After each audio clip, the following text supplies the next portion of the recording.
Spencer Haywood might be the most influential player in the history of basketball. In a time where top prospects were expected to play all 4 years of college ball, Spencer felt that he was ready for the pros at 20 years old. Since the NBA had their rule, NBA Commissioner Mike Storen created a hardship exemption. And since Haywood's mother was raising 10 children and picking cotton for $2 a day, he met the criteria.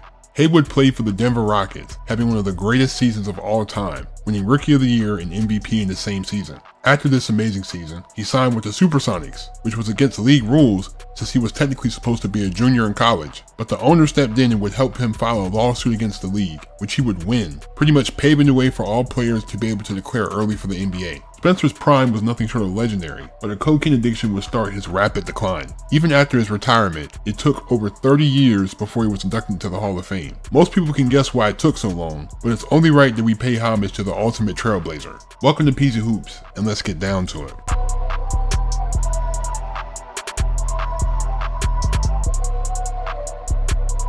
Spencer was born on April 22nd, 1949 in Silver City, Mississippi. Being born 3 months after his father died, he lived in a house with 10 brothers and sisters. When he turned 13, he started work as a sharecropper, picking cotton for as little as $2 a day, working from sunup to sundown. After being falsely accused of threatening to kill a white man, he spent a night in jail. After this, his mother sent him to live with his brother in Detroit, where he attended Pershing High School. By the time he was a junior, Spencer was 6'7" and 220 pounds, as he averaged 29 points and 17 rebounds, making the All-State team. As a senior, he absolutely dominated, averaging a quadruple double with 25 points, 13 rebounds, 14 assists, and 12 blocks, leading his team to a state title, as Spencer won Mr. Basketball USA. He was also high school teammates with Rob Simpson, a future 5-time ABA All-Star. Spencer planned to go to the University of Tennessee, but due to the racial climate at the time, Spencer felt uncomfortable there, so his high school coach convinced him to play at Trinidad State Junior College in Colorado. In his first season, he averaged 28 points and 22 rebounds, being named the Junior College Player of the Year. The 1968 Olympics were right around the corner, but most of the older black athletes boycotted the games, so Spencer had a rare opportunity to try out for the Olympic team. During the 7 days of tryout games, he beat out future NBA stars Pete Maravich and Calvin Murphy, as at 19 years old, he became the youngest American basketball player in Olympic history. But he wasn't just part of the team, he would be the leader. He led the team with 16 points a game, setting a record for field goal percentage at 72%. His 145 points in the tournament would be a record until 2012 when Kevin Durant broke it. Spencer committed to Detroit Mercy after the Olympics, as he dominated there too, averaging 32 points and 22 rebounds on 57% shooting, being named a first-team All-American. The Titans didn't have enough talent outside of Haywood to be competitive, so they finished 16-10, missing the tournament. Spencer wanted to turn pro after his sophomore year, but at the time, the NBA required players to be 4 years removed from high school. But the ABA had a hardship exemption, and since Haywood's mother was raising 10 children while picking cotton for $2 a day, he definitely met the criteria. Spencer joined the Denver Rockets after they selected him in the ABA draft. The Rockets had Larry Jones and Byron Beck, but Spencer came in and had one of the greatest seasons of all time. He dropped 30 points and 15 rebounds on 62% shooting in his debut. Spencer basically played every minute of every game, and he was playing out of his mind, especially in March, where he averaged 34 points and 17 rebounds, dropping 6 40-point games that month alone. In the season's finale, he dropped 59 points and 25 rebounds. In Spencer's dominant rookie season, he put up 33 30-point games, 9 40-point games, and 40 games with 20 or more rebounds. As a 20-year-old rookie, he led the league in points, rebounds, field goals made, and minutes, winning Rookie of the Year, MVP, and being selected to the All-ABA first team. He averaged 30 points, 19.5 rebounds, and 2.5 assists. The Rockets finished 51-33, facing the Washington Capitals in the semifinals. Spencer didn't come off the floor at all in this series, averaging 36 points and 20 rebounds, including 45 points and 26 rebounds in Game 3. But Denver would destroy the Caps in Game 7. They advanced to the division finals against the LA Stars. Spencer dropped 39 points and 31 rebounds in a Game 1 overtime win, but this would be the only victory in the series for Denver, as they would be eliminated in 5 games. Spencer's ultimate goal was to play in the NBA, so he signed with the Sonics in 1970. Since he was still 21 years old, he was technically an underclassman, so the NBA suspended him from play and threatened sanctions against the Sonics for breaking league rules.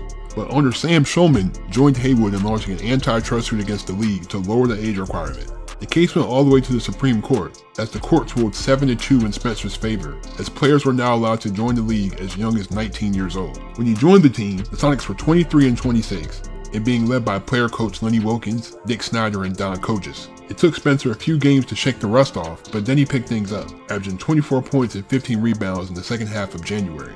He was extremely dominant as an inside scorer, also pulling out the turnaround jumper at times, and he was a beast on the glass. He dropped 28 points and 19 rebounds on February 11th against Cincinnati, and 25 points and 20 rebounds 2 games later. The Sonics struggled down the stretch as their terrible defense led to a 38-44 finish, missing the playoffs. Spencer averaged 21 points, 12 rebounds, and 1.5 assists. The Sonics made some key additions in 1971, drafting Fred Brown and signing Jim McDaniels from the ABA, who was averaging 27 points and 14 rebounds with the Carolina Cougars. Spencer was clearly the focal point of the offense, as he quickly became one of the best forwards in the league, dropping 29 points, 14 rebounds, and 9 assists in the season opener. He scored over 20 65 times and grabbed double-digit rebounds in 58 games. Lenny Wilkins led the league in assists, and Zaid Abdul-Aziz had the best season of his career. The Sonics were good on both sides of the ball, as they finished 47-35, but they missed the playoffs since they were in the division with the 51-win Warriors and 69-win Lakers. Despite this, Spencer put the league on notice, averaging 26 points, 13 rebounds, and 2 assists, making his first All-Star game in the All-NBA first team.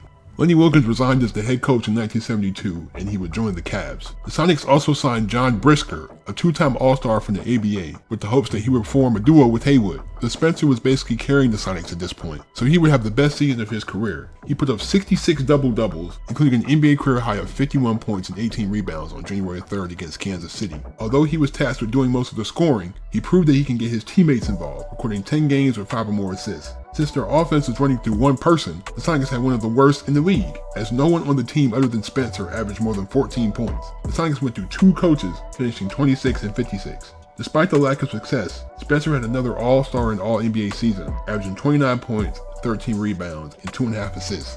Seattle hired recently retired Bill Russell as the head coach and executive in 1973, and he got busy, adding seasoned vet Walt Hazzard and the rookie defensive ace Slick Watts. Spencer continued to dominate as he had 7 games with 20 points and 20 rebounds. He was also showing improvement defensively, with 10 games with multiple blocks and 5 games with multiple steals. He also had the best passing season of his career, with 19 games with 5 or more assists. Despite all of Spencer's great play, the Sonics were destined to be mediocre, as they led the league in shot attempts, yet were near the bottom in shooting percentage, also ranking near the top in personal fouls. They went 36 and 46, missing the playoffs again. Spencer averaged 23 points, 13.5 rebounds, 3 assists, 1 steal, and 1.5 blocks. By 1974, it was clear that Brisker wasn't going to work out for them, but Fred Brown was steadily improving and was a player to look out for. The Sonics also traded for veteran guard Archie Clark. Spencer wasn't scoring as much, but he was still providing great production with solid defense. He dropped 40 points, 10 rebounds, and 5 blocks on October 30th against the Lakers, followed by 24 points, 7 rebounds, and 7 blocks on November 7th against the Warriors. This would be Spencer's best shot blocking season, as he recorded 10 games with 5 or more blocks. Seattle was also able to stay above 500, finishing the season at 43 and 39, making the playoffs for the first time in franchise history. Spencer averaged 22 points, 9.5 rebounds, 2 assists, 1 steal, and 1.5 blocks. The Sonics faced Detroit in their first playoff series, as Spencer dropped 22 points, 14 rebounds, and 5 assists to take Game 1. He shot 33% over the next 2 games, but the Sox were able to win in 3. Facing the Warriors in the second round, he dropped 28 points, 15 rebounds, 2 assists, 4 steals, and 5 blocks in Game 2, but he shot terribly over the next few games, as the Warriors won in 6. Even after their best season as a franchise, the Sonics traded their star player to the Knicks for Gene Short in a first rounder. New York still had Walt Frazier,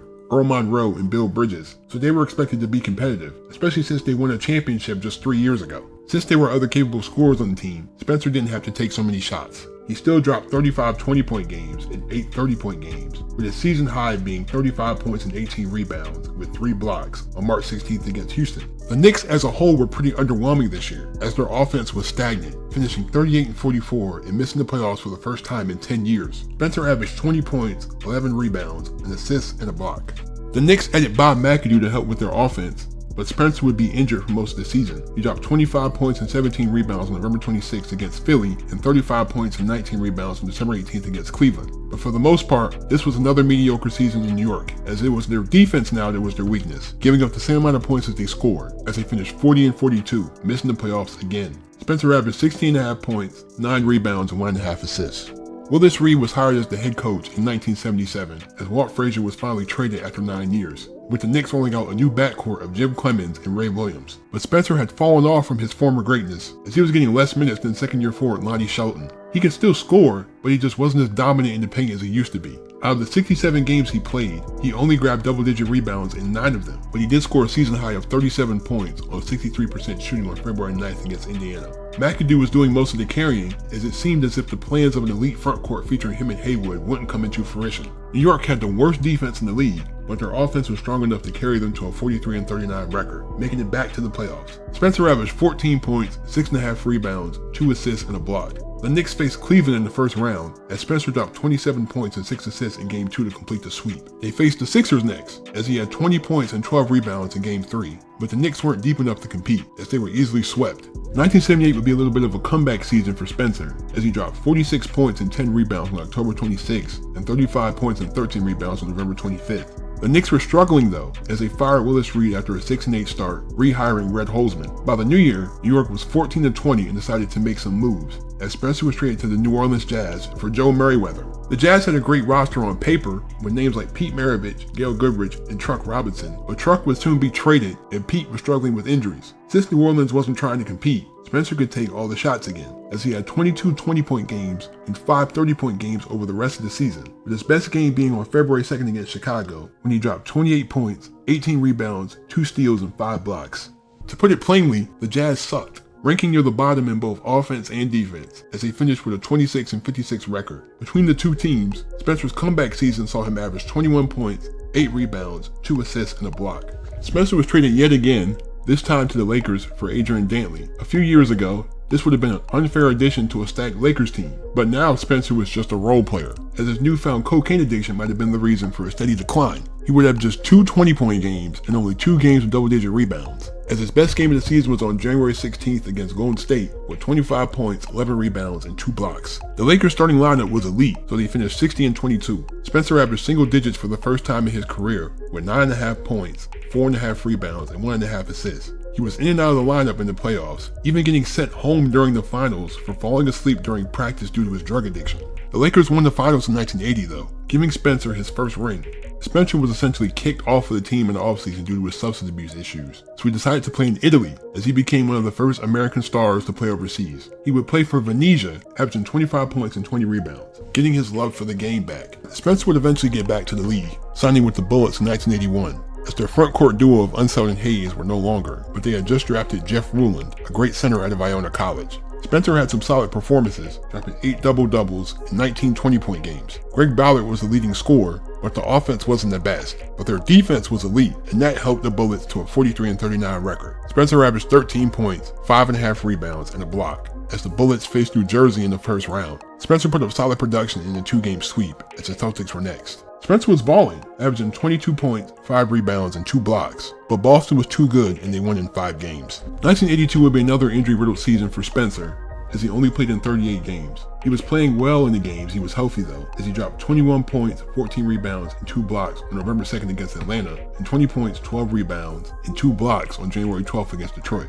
The Bullets would deal with a lot of injuries as a team, as 19 different guys played for them this season, with their 40-42 finish not being enough for the playoffs. Spencer averaged 8 points and 5 rebounds this season. Spencer would retire at 33 years old, as he would overcome his substance abuse issues and become an advocate for retired players receiving their health benefits and pensions. Despite Haywood's amazing peak, it took until 2015 for him to be inducted into the Hall of Fame, most likely because the league still had a grudge against him for suing them. Spencer Haywood was one of the best players to ever play the game. He realized that he had the talent to bring his family out of poverty as a teenager, so he broke the mold, becoming the first underclassman to play in the NBA, setting the trend for future stars to enter the league earlier. Spencer probably had the best rookie season of all time outside of Wilt, as he's a member of the ABA All-Time Team, despite playing there for only 1 season. He bravely took the NBA to court and got a major victory, as he became one of the best forwards in the game for a 5-year stretch. Personal issues were his biggest obstacle, as his decline was pretty fast after he left Seattle, but Spencer deserves the utmost respect for being the ultimate trailblazer, as he changed the game forever.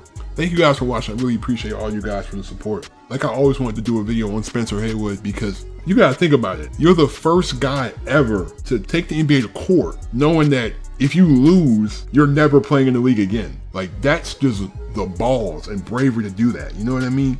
I understand because he felt like he was an NBA player when he was in high school. You're 6'7", 220 as a high school senior.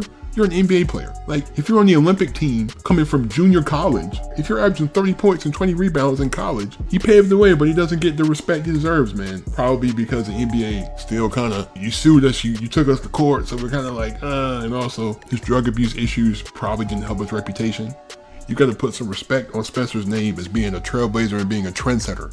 Definitely one of the most influential players, if not the most influential player ever. I just looked at his ABA stats. Like, you're playing 45 minutes a game and you're averaging 30 points and 20 rebounds as a 19-year-old. Like, come on, dude. Like, I was looking at him like, there's no way. Spencer Haywood is a legend. Thank you for the support. I really appreciate you guys. Leave a like if you enjoyed. Hit that subscribe button if you're new to the channel. Turn my post notifications on. Please be safe. Stay on the grind. I'm out. Peace.